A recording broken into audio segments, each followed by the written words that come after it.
This is Toledo Symphony Lab, a behind-the-scenes look at the world of classical music from WGTE Public Media and your Toledo Symphony.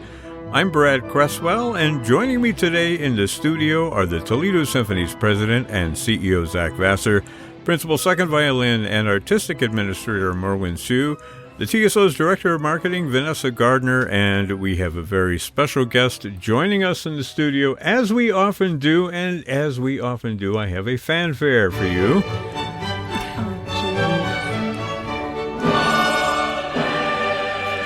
You like my little editing there? That's beautiful.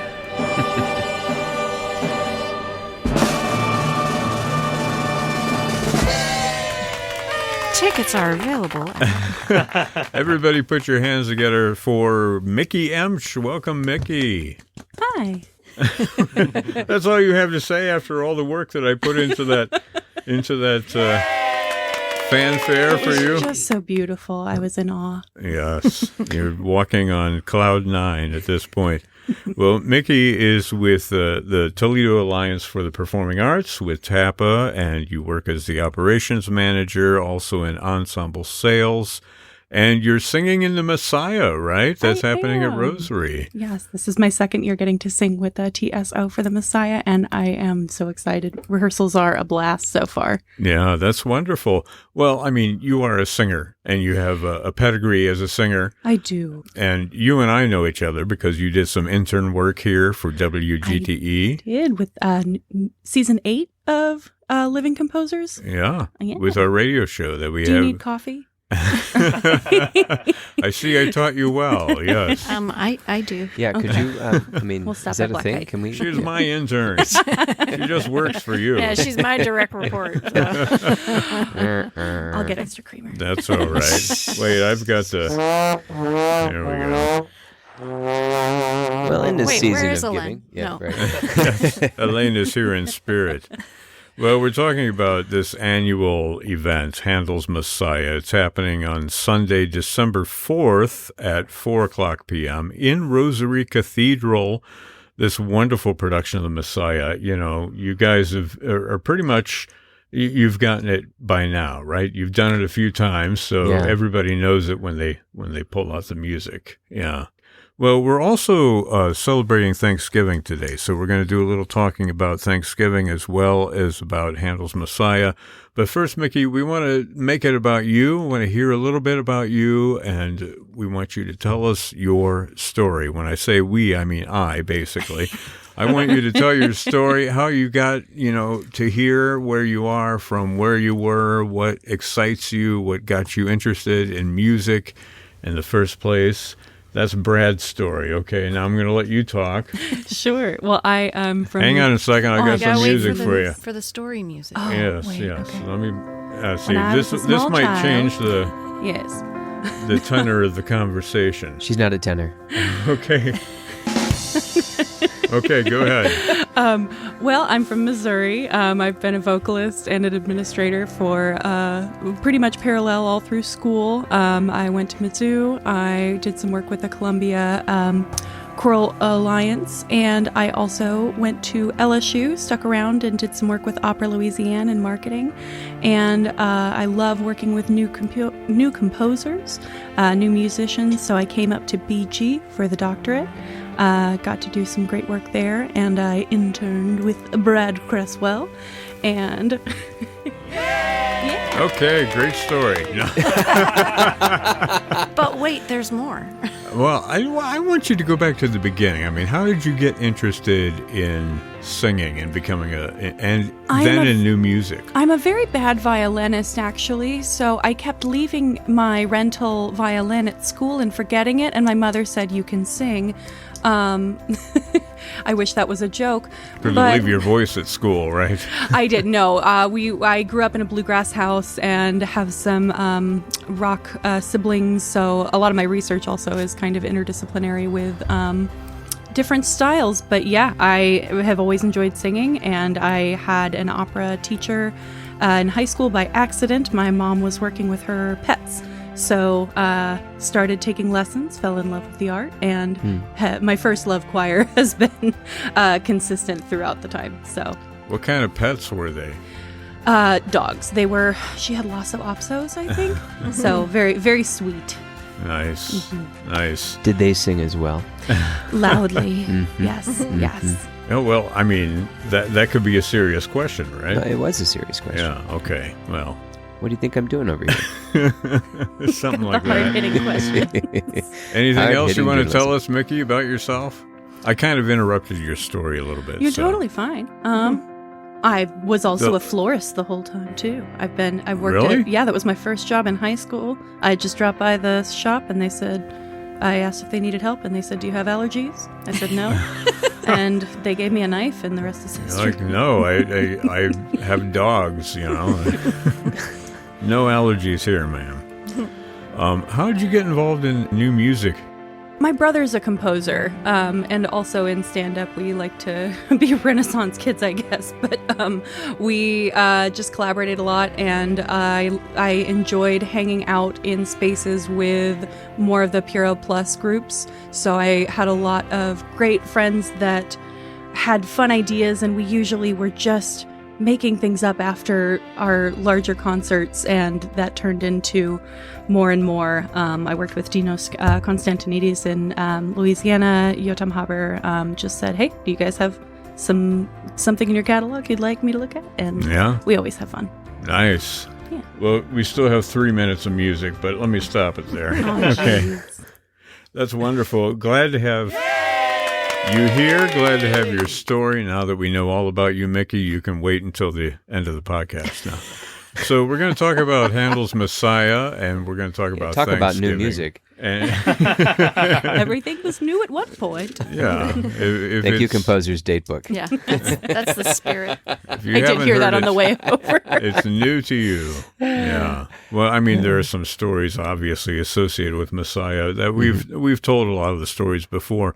But let me focus in, actually, Mickey, I want to talk to you a little bit more about your performing of the Messiah. You're singing all these fantastic choruses. Do you have a favorite? Is there a moment that is like go-to for you in the whole thing? Yeah, on a serious note, I think Since By Man Came Death is just a really stunning piece to experience in a group among singers, and to have the surround sound experience of such gorgeous tight harmony. But I also love We Like Sheep. We misunderstood it when we were younger, so we thought it was all about we like sheep. Yeah, we all like have gone sheep. astray. Yes. That's what we did in college. We sang "We all like sheep," yep. bah, and then we did a little "bah" at the end. That's so weird. Don't It's do that this ubiquitous. Yeah, That one's yes. get the whole chorus going there. It is actually, Mickey's trying to be very diplomatic, but that is not one of the choruses He we are specifically performing. said, "We're not doing this because you keep bleeding."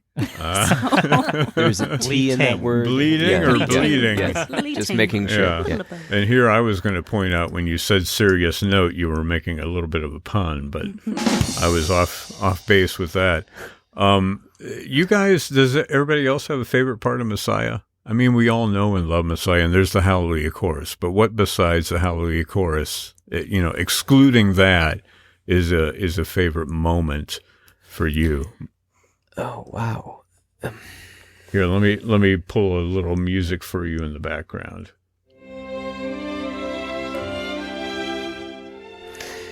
So, okay, I have a couple answers to this.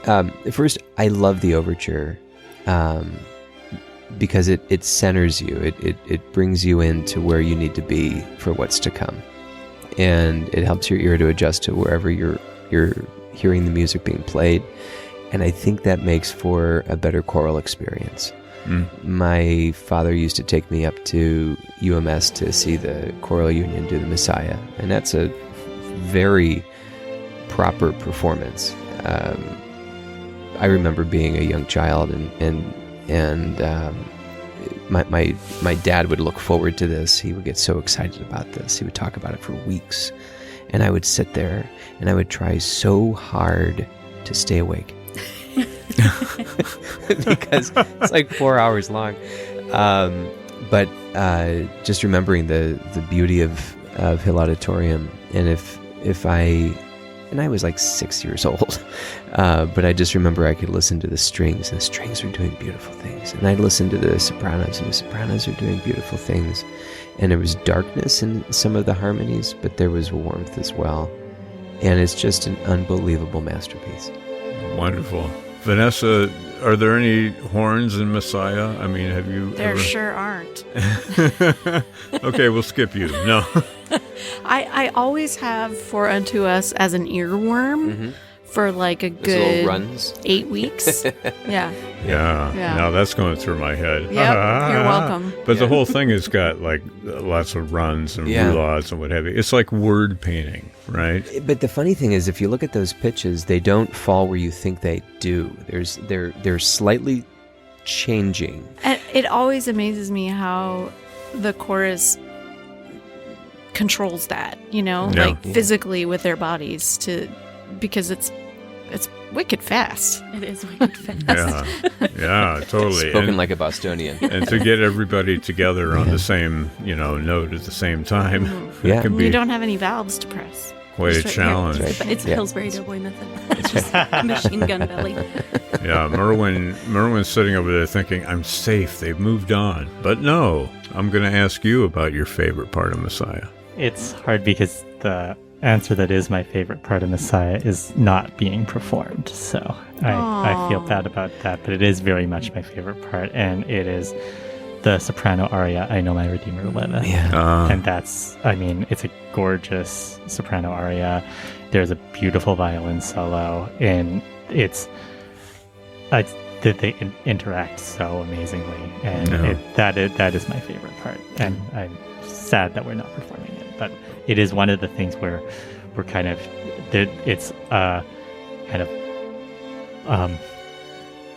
it's like really kind of distilled, like the elements of Messiah are distilled, and it's an Alain's constructed this kind of really amazing through path through this, and it works wonderfully in concert, but that's the one that I miss. Yeah.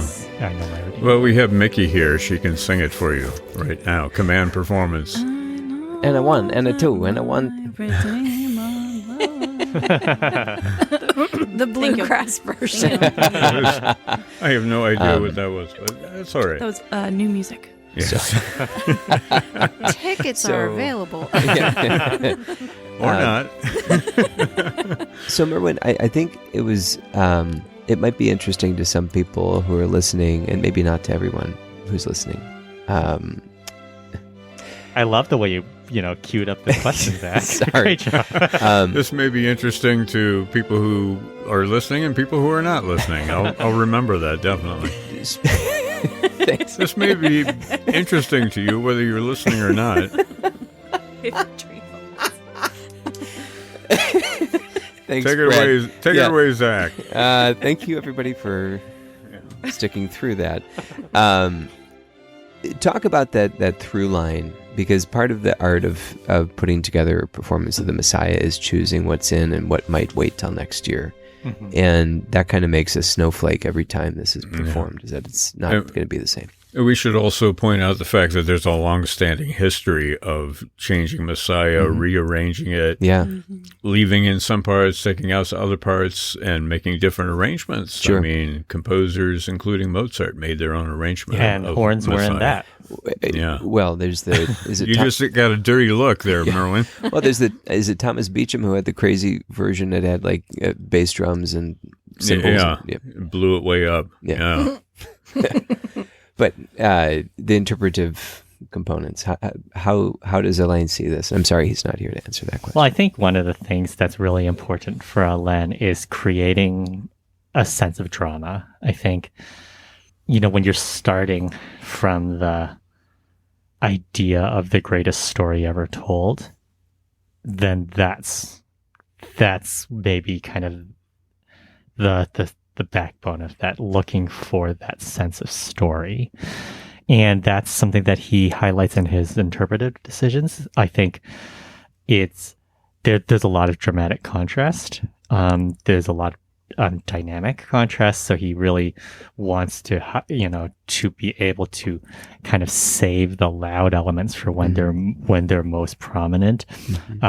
I know he's really enjoyed working with this chorus because there's kind of a nimbleness that is demanded in this sort of approach, where you have to be able to take turns very, very quickly and to kind of make these on a dime sorts of changes. And I think that's something that's really near and dear to him. So I think that's been, I feel a little uncomfortable speaking for him a little about this, but You're the stunt Elaine for this I'm episode. stunt Elaine for this. Yes. Yeah, all Canadians look the same. Wow. But I feel like that's what he would say, is that when you're choosing these movements and when you're choosing the solos and the choruses, as well as kind of on the spur of the moment interpretive decisions, it's about heightening the sense of story. And so it's not just a monument of a piece. It's not just kind of like something that lived in the past and that we're paying tribute to. It's a story that you're retelling and reliving in the moment. So yeah. I hope that Mickey, would you kind of, having worked with him? No, I absolutely would agree. And I think that that's part of what's so enjoyable for the ensemble that's singing under his direction, is that we have the time to sit with the arc and to appreciate those pivotal moments of not only the music, but in the emotional aspect of such a treasured story that it feels new every time. It's really nice. You know what my favorite part of Messiah is overall? Oh, Brad, what's your favorite part? I thought you'd never ask. I like that part where the tenor sings, "Thou shalt dash them," and he sings at one point, "Thou shalt break them." And it's like a high A on the word break, and the tenor almost always cacks it, right? So that's the part that You just pop popcorn. I'm looking for.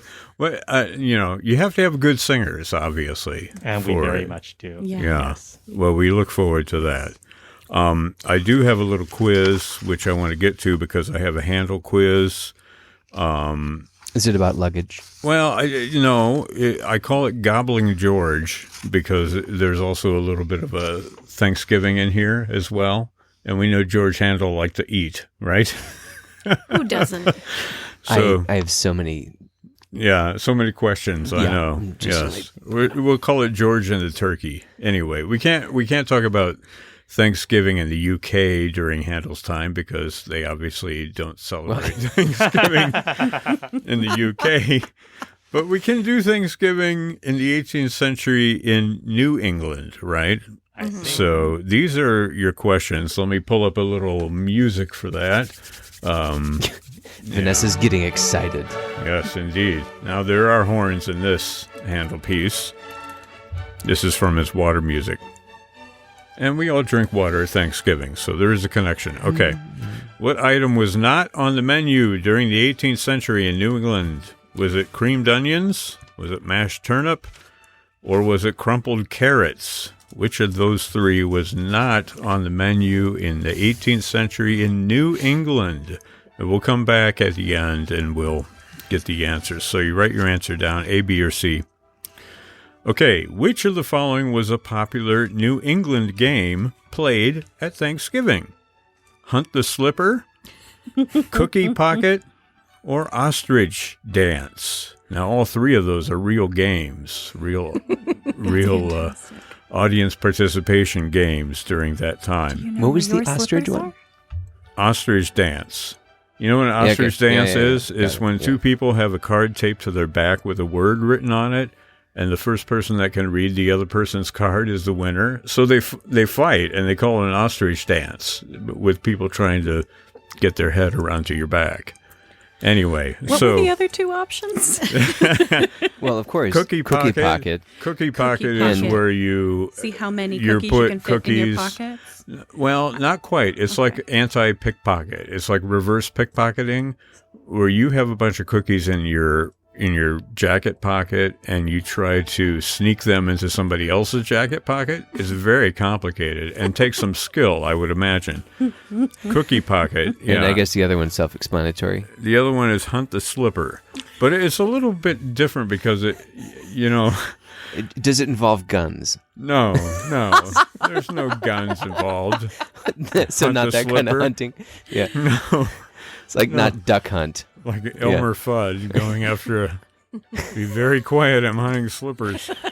Kill the slipper, kill the slipper. Yeah, something like that. Swipper. I'm not even going to tell you what that is. It's a game that involves a lot of people. Okay. A, B, or C. Hunt the slipper, cookie pocket, or ostrich dance. Now, meanwhile, back in England, Handel suffered from gout, slow paralysis, mental confusion, and eventual blindness. Sounds like a stand-up guy. Is this an all of the above? That? Oh, okay. Yeah, okay. What caused all of that? What caused his health problems? Was it his massive binge eating? Was it his overindulgence of wine? Or was it his fondness for sweets? See, there's a Thanksgiving connection there. Gout, blindness, and what was the other? Paralysis, mental confusion. Okay, All gotcha. All right. It's like looking in a mirror. Okay. I would say, well, okay. I know the Okay. answer to that one. So that is the first part of our Handel quiz. And I have more Handels. Oh, that was actually the Thanksgiving quiz. Never mind. Anyway. Wait, that was the... I have a couple of other questions, okay, that have to do with Thanksgiving. I have some turkey trivia. The foods and the games, those are Yeah, that's for Thanksgiving, because it happens on Thanksgiving. It had nothing to do with Handel. I don't know why I thought it the did. gout and the blindness and the paralysis, that was not a Thanksgiving question. Yeah, Just a that public was service sort of like yes, that was a PSA. Totally. Let me... Kids, watch your sweets. There we go. That's your more you know music. Anyway, I don't know how to save that, so we won't. Let me ask you some Handel questions now, okay? Can you handle this, is what it's called. I can't wait. Okay. Let me pull up the Handel music. I think we need the turkey music if we did. I think that's appropriate. We need the turkey music for the Handel quiz. No, it's kind of a turkey meets Handel. I don't think you need to really worry too much about the soundtrack. I mean, you just did water music, and it wasn't about the Messiahs, so Hey, I spent hours on this. Turkey legs come with their own handles. All right, here's our Handel quiz music. Get into the mood. George All right. Winston plays George Frederick Handel. George and George together again. Okay, can you handle this? Handel's father forbid young George to learn music because he wanted his son to become a what? Was it a barber surgeon, a lawyer, or a dentist? A, B, or C? In 1704, when Handel was still a teenager, he was nearly killed when he got into a sword fight with a fellow composer. What saved Handel's life? Was it a button on his coat? Was it a manuscript of his very first opera, Almira? Or was it a flock of birds? A, B, or C? At the time of his death, George Frederick Handel had amassed a worth of £20,000, which is like something like $3 million today. How did he make most of his money? Was it publishing his music, playing the stock market, or was it royal patronage? A, B, or C? Why did he often spell his name H-E-N-D-E-L instead of H-A-N-D-L? Was it because people often confused Handel with Handel? The two different spellings there. They don't really work on the radio. Many jokes, of course, have been made about that. Is it because people thought it was E-L instead of L-E? Or thought it was L-E instead of E-L? Okay. Is that three different I think that's all one, answers? right? Yeah. Oh, That's option that was answer A. one. That was just me talking. Okay. As a tribute to his family surname, which was actually Handelstein with an E, but it was shortened by his grandfather, who also swapped the E for the A. That's answer B. That's after. Sure. I'm glad you're with me, Zach. Okay. Or C, people kept mispronouncing his name. Okay. Well, Handel or Handel? Anyway, like moving they would on. say it Handel. No, they would probably say Handel. Moving yeah. on. Yar. Yeah, we are Something like that. watching Sprockets. Oh, it's a lost cause. Okay. What was the last performance of his own music that Handel saw before his death? Was it the Oratorio Jephthah at Covent Garden? Was it the opera Xerxes at the King's Theatre? Or was it Messiah at the Foundling Hospital? He only died 8 days later after watching one of these. And finally, who paid for Handel's memorial monument in Westminster Abbey? Was it Handel himself? Was it King George II? Or was it Charles Jennens? You know who Charles Jennens was? He wrote the libretto for Messiah. He was an arts patron. He actually, I think, supplied a libretto for a few different oratorios by Handel. Was he a patron who could maybe pay for something that expensive? Yeah. Maybe. And his name was Jennings? Jennens. Jennens. It's originally with an A. But Yeah. I was he had trying to- to think of a joke, and I couldn't. You were too quick on the draw for me there. So let's go back and get the answers to our Handel quiz, because we can save the Thanksgiving one for later. Okay. So we don't start with the onions, turnips, and carrots? Now we're going to go back my. and hit that with our Thanksgiving portion of the program. So, first question, Handel's father forbid young George to learn music. He wanted his son to become what? A, B, or C? A barber surgeon, a lawyer, or a dentist? What'd you say, Merwin? A. You said A, and that would be... Oh, no. Anybody say B? Raise your hand. I said B. You said B. You are correct. I wouldn't imagine that just being a surgeon of barbers would be all that. No. that's what his dad Barber. did, right? Bar- It was yeah, No, actually- but barbers were surgeons. It Haircuts was- and yeah. surgery. One-stop shop. Haven't you ever Yeah. seen Sweeney Todd? I thought it was actually Samuel Barber's. Also, not super lucrative. Anyway, Mickey is ahead by one. No. Adagio for Vanessa. surgeons. Vanessa is ahead by one. Oh, I don't know. Vanessa's What ahead by What did one. Mickey and Zach respond? No. Oh, I'm the only one that got it right. Okay, yes, I'm Okay. ahead by one. Oh, we don't know what Okay. Mickey said. We Yeah, actually no, haven't. we don't need to talk about. I didn't. Okay. I said This- haircuts. We don't know what Zach said I thought either. it was haircuts Yeah. and surgery Yeah, too, me because that's too. what his dad did, right? Yeah, that is Absolutely. what his dad did. Yeah. Yeah. Okay. He had Well, somebody had to take over the chair. Vanessa's up by one. We still have a few questions left here. So, Unfortunately. when Handel was still a teenager, he nearly got into a sword fight, was nearly killed. What saved him? Was it A, a button on his coat, a manuscript? Was B, or a flock of birds? On C, who said A? Raise your hands. A is correct.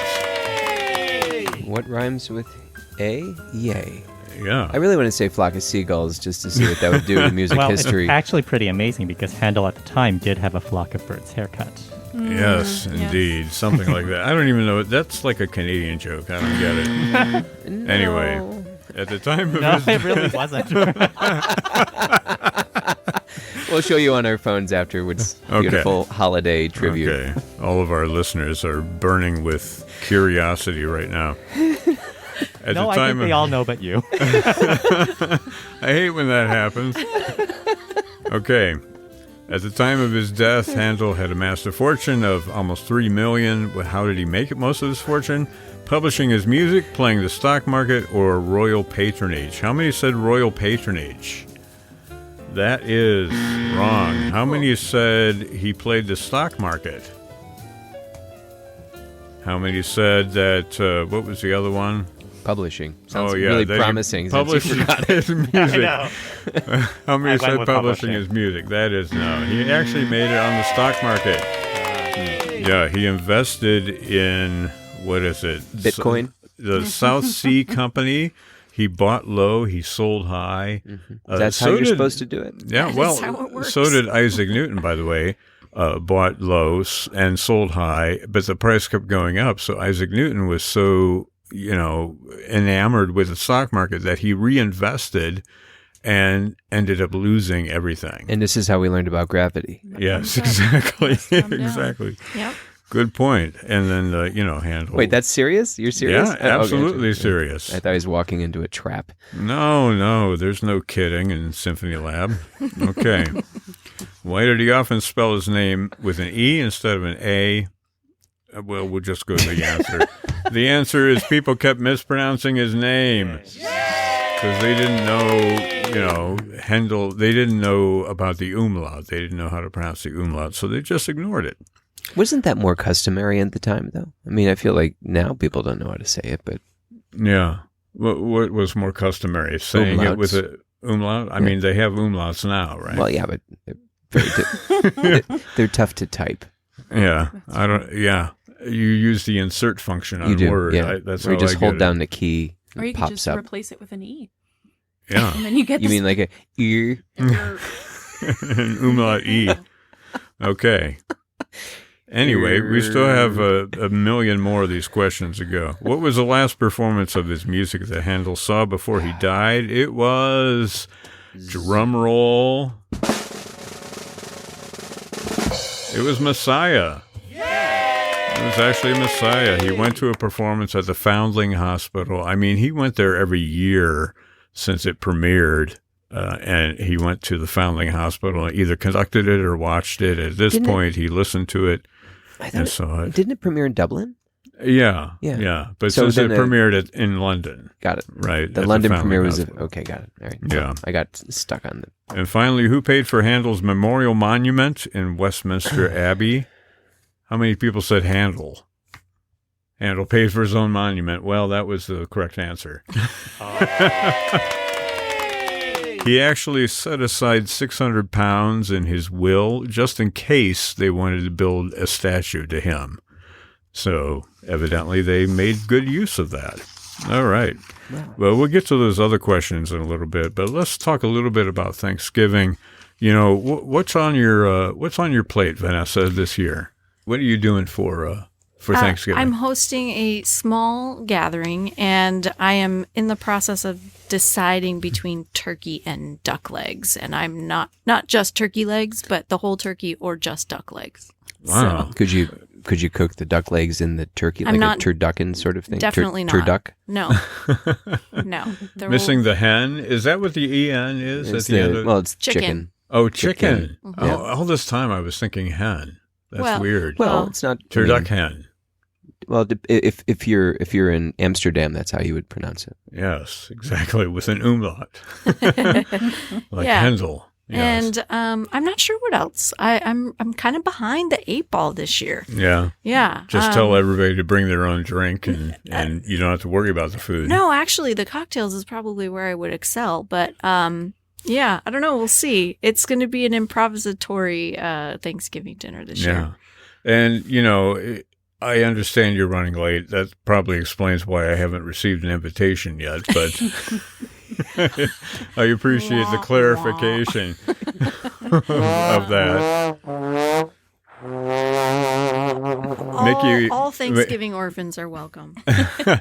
Mickey, what are you doing for Thanksgiving? Oh gosh, we're gonna pop over to Hubbard, Ohio, and see some family, and then I think the next day we're gonna have some Friendsgiving. So I'll try to adapt a couple things for a vegan potluck. Oh, I don't have an invitation to that either, but that's okay if it's vegan. What do you got No against vegan turducken food? there. Well, I don't have anything against it, but What did a good tofurkey ever do to you? Careful. You never know. We want to meet you at that tofurkey in a dark alley. Merwin, what are you doing? How am I supposed to follow a criminal tofurkey? What's that That's thing what we do. jiggling in the corner? It is a family Thanksgiving, and we generally keep it relatively traditional. We often like to include Polish foods because my wife's family has Polish background, and so we're usually putting cabbage rolls in and that kind of thing as well as an addition. But the only kind of deviation in terms of our standard Thanksgiving foods is that we basically triple or quadruple the amount of nutmeg in our cranberry sauce so it becomes a mildly hallucinogenic substance. Wow. And I want to you go feed to your this- house. And you feed this to your children. Yes, it gives us a lot more peace in the later part of the day. You could just, feed them turkey with the tryptophan and get them to fall asleep that way. Oh, no. They were actually getting kids to eat main dishes. I don't know what type of parent we were able to do, but we weren't able to do that here. Well, at any rate, I want to come to your house for Thanksgiving, definitely. You could also put that cranberry sauce in a cocktail. Ooh, And that'll be nice. my little bourbon smash. Okay, we're going to take a pause from Toledo Symphony. We'll be back in about 10 minutes or longer. Zach, what are you guys doing? We're hosting family Thanksgiving, so we'll have my father and my sister who live here, and my sister's family from Chicago. So we'll have a good little group of people. That's interesting. You have people coming from Chicago. I'm going to Chicago for so you for can't come to Thanksgiving. any of our you Thanksgivings. can't. Oh, yeah. Nice of you to Forgot send about your that. regrets. He, however, Well, can guilt trip us incredibly true. well. I You can noticed that. still I don't invite get me. to go to Chicago. You can still invite me, and I can say no, right? Sorry, I'm in Chicago for the weekend. Hey, Brad, want to come over on Thanksgiving? Are you in town? No, I'm actually in Chicago for the weekend. I'm sorry to hear that. Yeah. I'm getting a lot of use out of that. Nothing says Thanksgiving like sad trombone. Elaine, the spirit of Elaine is still with us. One of the most positive people I've ever had the pleasure of meeting, and he's immortalized in that sad trombone. Yes, but we also have this. Yay! Right, in which we are all immortalized. The vocal equivalent. The vocal equivalent. with Exactly. with a little more apathy. Let's do, speaking of apathy, let's do the rest of my quiz. I have... On the topic of apathy, let's talk about my creative powers. Yes. Okay. Well, what do we want to say about your creative powers? I was talking about yours. I know. So we actually accidentally went through 3 of these questions. So we can go back and I can give you the answer for those. But I also have a little turkey trivia that's kind of interesting that we might use. So let me pull up some appropriate music here. Since we already used our Thanksgiving music. So I guess we're brining this turkey? Yes. Water music, right? Okay. That'd be a horrible brine, though. Just water. Just plain water. It's royal. Oh, no, wait, that's fire. That was a nice sound effect you Yeah. did there, Zach. That was the That was the brining, the brining of the baster. turducken. There we go. I'm like, squeegee, that's not it. Can I just say Although you could use a squeegee. That'd be interesting. I told the story on our Thanksgiving episode in the past, but my favorite holiday memory is the year that my parents preheated the oven but never switched it to bake. Oh, right. And many holiday libations were consumed, so nobody noticed that they were basting a completely cold and pink bird until about 7:30 that evening. Yeah. Okay, let's go back and answer those 3 questions that we had before. What item was not on the menu in 18th century New England? Creamed onions, mashed turnip, or crumpled carrots? A, B, or C? How many people said A? That is wrong. What'd you say, Mickey? I said C. You said C. That is right. C is There were no crumpled carrots on the menu. Because carrots can't crumple, or what's the story here? I don't know. I just made up crumpled carrots, so I don't know. But they did have creamed onions and So mashed we turnip. don't know it wasn't served. Well, it's a remote possibility that a carrot crumpled in somebody's I'm going to dish. assign myself a 1/5 of a point just to Okay. have Yeah, some possibility actually, there. I heard this morning on this very station that Milk Street Radio talked there about was- crumpled carrots. No. There was no actual documentation of what was or was not. Did you listen On to that the first- as well, thinking, I'm not talking about the first Thanksgiving. I'm talking Oh. about 18th century New England. Fine. You're supposed to say, never mind. Never mind.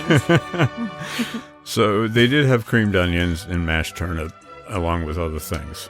Anyway, now we get to the good part. Which of the following was a popular New England game played at Thanksgiving? Hunt the Slipper, Cookie Pocket, or Ostrich Dance? A, B, or C? How many people said A, Hunt the Slipper? I thought it was which is not a game. Oh, which of the following was a popular Quick New England adjustment. game? All right, I'm ready. Okay, how many said A, Hunt the Slipper? How many people said B, Find the Cookie? Or Cookie Pocket? Yes, Cookie Pocket. Vanessa and Zach said that. And I'm assuming that the rest of you said Ostrich Dance, Merwin Yeah. and Mickey. The answer was Hunt the Slipper, actually. That's what people used to play at Thanksgiving. So everybody gets in a circle, and they have a slipper, and one person... this is a really complicated game. Like, games were much more complicated back then. Well, there was so much more time to pass. I guess. So one person plays the customer, one person plays the cobbler, and so the customer gives the cobbler this slipper, and they're like, "Can you fix my shoe?" And they're like, "Yeah, give me a minute." And somehow they manipulate it so they pass the slipper around, and you can't tell who has it, and the customer has to find the slipper, right? And they're seated in a circle. Yeah, they're seated So in a somebody circle. in the circle has your slipper. Yeah, exactly. But you don't have the slipper. And if you can name the person that has your slipper, then you win. At what point do they shoot it? In about 5 minutes. Yes, so Hunt the Slipper, that was the answer. Okay, meanwhile, back in England, this is why we had the Handel music here. Handel suffered from gout, slow paralysis, mental confusion, blindness, among other things. What was the cause? Was it his massive binge eating, his overindulgence of wine, or his fondness for sweets? A, B, or C? How many people said B? B was wine? B is wine, yes. He got lead poisoning from drinking wine, which was made with lead back in those days. Okay. God, that's not still happening. Could you imagine, Zach? Well, I mean, there's been lead in the water in places here. I mean, it's not inconceivable that I'm going to switch I really up. took it down there. Sorry, guys. It's okay. It's okay because I have some turkey trivia All right. we're going to go through here. There we go. Wait, there's more? Yeah, there's more. How long I've is got this 3 show? turkey trivia questions. I just want everyone to know I still have only 1 point. Same. You guys have to, take care of your own points. Okay. Turkey trivia. What is that little wobbly red thing on the turkey's neck called? Is it called the beard? Is it called the wattle? Or is it called the snood? A, B, or C? What's one way to determine a turkey's sex? Ask them? No. Okay. You should ask them. Is it the way they walk? Is it the color of their forehead? Or is it the shape of their poop? Okay, A, B, or C. Third and final question. Under which U.S. president did the official turkey pardoning ceremony begin? Was it under Abraham Lincoln? Was it under Franklin D. Roosevelt? Or was it under George H.W. Bush? A, B, or C? So we're going to go back now and go through the answers for those 3 questions. So what is that wobbly little thing underneath their neck or on their neck called? Is it a beard, wattle, or a snood? A, B, or C? How many people said A, a beard? How many people said B, a wattle? Wow, you guys know your turkeys. It was totally a wattle. W-A-T-T-L-E. What's one way to determine a turkey's sex? Is it the way they walk, the color of their forehead, or the shape of their poop? A, B, or C? How many people said A? Nobody. How many people said said... Oh, you said A? Okay. Merwin says A. How many people say B? The color of their forehead. Vanessa and Mickey. Zach is holding out for the poop. I am. The I shape hate to of say their that on poop. radio, but I Yeah. do have that as my answer. Well, the shape of the poop is correct. Yeah, their droppings. If they're a male, it'll be shaped like the letter J. And if they're a female, it'll be more spiral shaped. I never thought I'd say this on public radio, but that's really TMI. Well, it's turkey talk. All right. Under which U.S. president did the official turkey pardoning ceremony begin? Lincoln, Roosevelt, or the first Bush? A, B, or C? How many people said A under Lincoln? Merwin said A. How many people said B under Roosevelt? That is also wrong. It was actually George Herbert Walker Bush. It wasn't until 1989 that the official pardoning ceremony started. So now we know.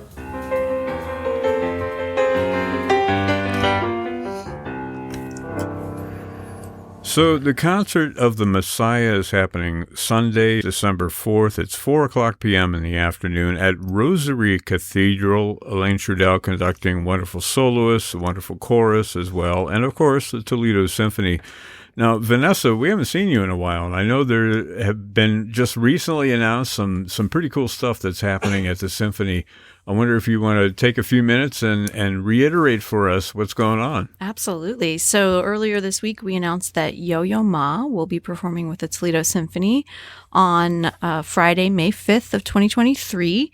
He'll be doing the Elgar Cello Concerto, and the orchestra will be performing Brahms' Fourth Symphony, which some folks might recall was scheduled to be performed right when the pandemic shutdown happened. Yeah. So that was the very first live stream that Toledo Symphony kind of made happen on the fly. And so we'll be performing that live, and Yo-Yo Ma will be performing Elgar Cello Concerto, and those tickets are on sale now. So perfect timing for the holidays, for your stocking stuffers. And we also have some holiday promotions running over the Thanksgiving weekend for Black Friday and Cyber Monday. So I would say you should be able to cross everyone off your list this next couple of days. Absolutely. Yay! Well, that's exciting news. Totally exciting news. I want to thank you for coming in and sharing with us and jumping back on the panel with us, and Mickey Emch also guesting on our panel today. Again, the concert is Sunday, December 4th. It's at 4 o'clock p.m. at Rosary Cathedral. Handel's Messiah, one of the premier holiday events of the year. You know, Brad, this is the first of two performances that the LaValle Foundation has underwritten for us to perform choral music at Rosary Cathedral. The first, of course, is the Messiah. The second is Puccini's Messa di Gloria in the springtime. So two great choral works at the most beautiful place to hear choral and orchestra. Absolutely. Amazing acoustic in there. And also very important that we have members of the community and business leaders of the community and companies and corporations supporting the arts. Definitely want to put in a little shout out for that.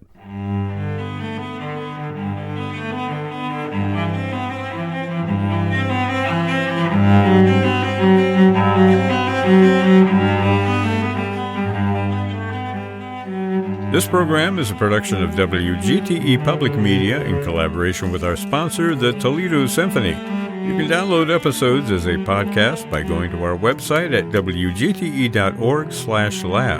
You can also subscribe to us through your podcast app of choice, including Apple, Google, and Spotify podcasts. Don't forget to check out all the upcoming events at the Symphony by visiting their website at toledosymphony.com and their various social media outlets on Facebook, Instagram, and Twitter.